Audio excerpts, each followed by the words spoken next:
중요한 기점이 되는 물리의 시작을 보통 뉴턴이라고 생각을 하죠. 그래서 이제 뉴턴부터 시작하는 물리에 대해서 공부를 하게 될 거예요.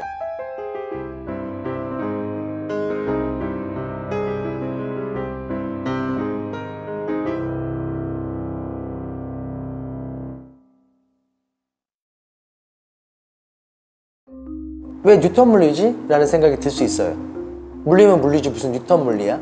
그럼 뭐 갈릴레오 물리도 있는 거야? 뭐 아인슈타인 물리도 있는 거야? 이렇게 생각할 수 있어요. 그죠? 충분히 그래도 저는 괜찮다고 생각을 합니다.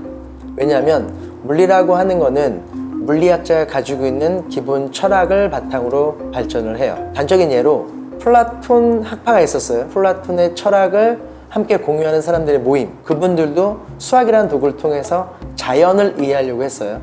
물리라고 하는 학문이 자연을 이해하려고 하는 학문이기 때문에 플라톤을 중심으로 한 학파도 물리를 공부했다고 할 수 있어요. 물론 아리스토텔레스도 마찬가지입니다. 그렇게 치면은 아인슈타인도 아인슈타인 물리가 있느냐? 그렇죠. 있습니다.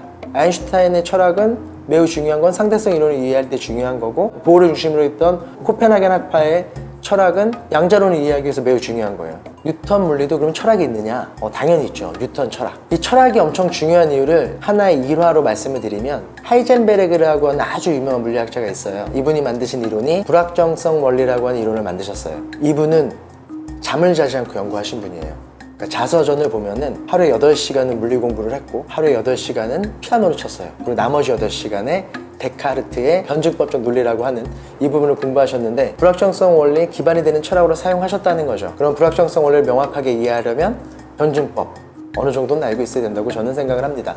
그러면 뉴턴도 뉴턴 물리의 사고가 탄생하게 된 철학이 있었던 거예요. 그게 그 유명한 뉴턴의 3개의 법칙입니다. 1, 2, 3법칙으로 이루어져 있는데, 지금 이 시간에는 1법칙을 먼저 말씀을 드릴게요. 1법칙은 우리가 흔히 관성의 법칙이라고 알려져 있어요. 근데 이게 많은 학생들 혹은 많은 일반인들 혹은 주변에 계신 분들한테 물어봐도 관성의 법칙에 대한 얘기를 하지 않고 관성에 대한 얘기만 해요. 관성의 법칙이 무엇입니까? 물어보면 물체가 방해를 받지 않으면 자신의 운동 상태를 유지하려고 해.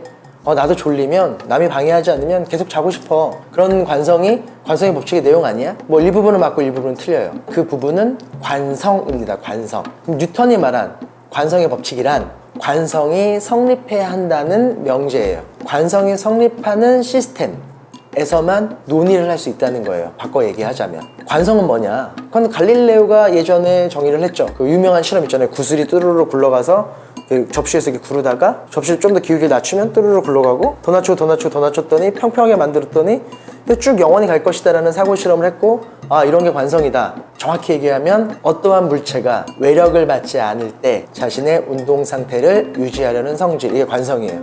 근데 뉴턴 물리에서는, 특히 역학에서는 이러한 성질이 되게 중요해요. 이걸 성립을 해야만 해요. 관성의 법칙에 따라서 관성이 성립해야 한다. 그러면 이 관성이 성립하고 성립하지 않는 거에 대한 차이는 다음 강에서 말씀드리고, 이번 강에서 여러분들이 꼭 인지를 하셔야 될 것은, 우리가 지금 배우려고 하는 고전 물리에서는 뉴턴의 철학을 이해하는 게 중요하고, 이거는 1, 2, 3법칙에 있다. 그리고 그 중에 첫 번째가 되는 법칙인 관성이 성립해야 한다 라는 것을 주장하고 있다는 것을 이해하시면 되겠습니다.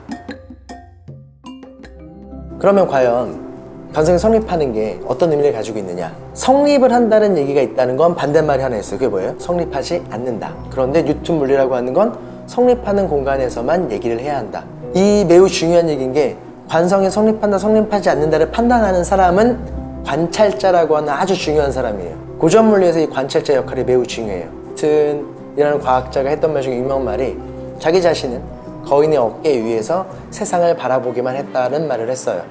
그 뜻은 자신도 관찰자의 위치에서 프린키피아를 저수를 했고 자연을 바라봤다는 얘기죠. 그러면 관성이 성립하는 곳에 있든 성립하지 않는 곳에 있든 이거를 우리 관성계라고 부르고, 여기를 비관성계라고 불러요. 이 사람이 어디에 있냐에 따라서 해석이 완전히 달라집니다.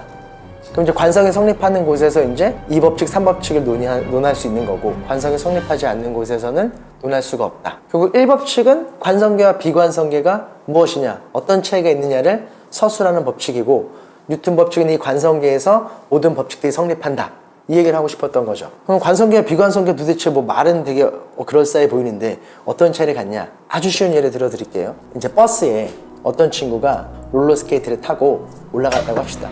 그래서 처음에 딱 정지해 있던 버스 위에 올라갔는데 손잡이를 안 잡고 서 있었어요. 이 상황에서 버스가 확 출발했어요. 가속을 하게 돼서 출발하게 되면 버스 운전기사가 그 친구를 싹 보면은 나 아무 짓도 안 했는데 왜 막 뒤로 가지? 이런 생각을 할 거예요.